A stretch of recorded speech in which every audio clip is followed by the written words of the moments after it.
trial of Socrates, or the retrial of Socrates, was an event we put on last year at the National Hellenic Museum. It was our first annual trial. We had about 1,000 people. We had to push people back. It was a great turnout. We had a local judge, Judge Kokoris, who helped bring in an all-star panel of prosecutors, defense attorneys, judges, what have you, not only locally, but they have a big presence throughout the nation. So we brought them, and they brought a lot of buzz. What we did is we retried Socrates. Was he corrupting the youth? That was the big thing. They brought him to trial. It was very interactive. We had a jury made up of a number of journalists, business people, politicians, what have you, in Chicago. And then we actually had the crowd, like I said, of 1,000 people that ended up making a decision. We brought a big scale out at the end. They listened to both sides of the story, and the Chicago people ended up finding Socrates guilty again after so many years. You may ask why that is after so much knowledge, so much research, so many studies on this tremendous trial. And it's funny, a little bit of the joke in Chicago is, we find all our governors guilty. So after so many years, it was difficult with the interpretation. Are we interpreting the law from the original time of Socrates? Or are we interpreting it with, under today's standards, legal system, perception, interpretation, all that? We ended up finding Socrates guilty. And quite frankly, it was an event that was a tremendous success.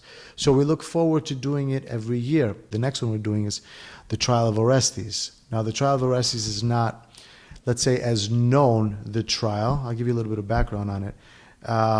It's a story of lust, envy, jealousy, violence, all these different things, and justice. King Atreus of Mycenae had two sons, Agamemnon and Menelaus.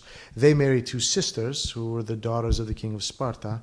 One of them was Helen, who ended up being Helen of Troy. She was seduced by Paris.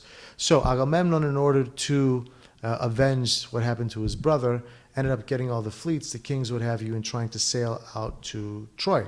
As they're hunting, they kill one of Artemis's sacred deer. She gets upset, stops the winds behind their sails. So she comes and says, Agamemnon, you're going to need to sacrifice something. Agamemnon, and this is where it gets funny, how positioning your daughter, your brother, your wife, he tricks his wife into sending their daughter Iphigenia.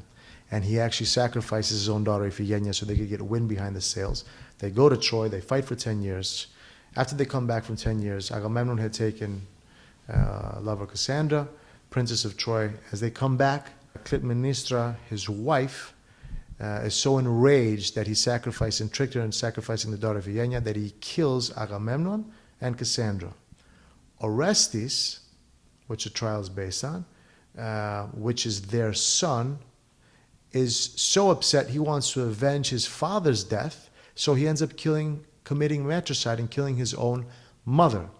This is where the trial begins. The Furies, which are the nasty spirits that come surround Orestes, they go after him. He goes to get protection by Apollo at Delphi, but Athena ends up taking him to Athens and ends up putting him to a trial, let's say. They end up finding him to split decision. And so Athena ends up finally taking the decision into her own hands. She ends up acquitting Orestes. It's one of these situations where at the time she said, okay, vengeance, kind of an eye for an eye situation, but that essentially started the more modern day trial situation and justice ritual in terms of hearing both sides of the story, putting a jury in front, and things of that nature. So while it's a complicated story, it's also a story of so many different things. We're looking to have equally as strong of a turnout this year. The all-star cast is back from the judges this year. We have an enhanced jury, and it'll be the second annual trial that we're doing at the National Hellenic Museum in Chicago. Also this year, we have available from last year the Trial of Socrates on DVD. If you'd like, please visit nationalhellenicmuseum.org and feel free to give us a call and get a copy.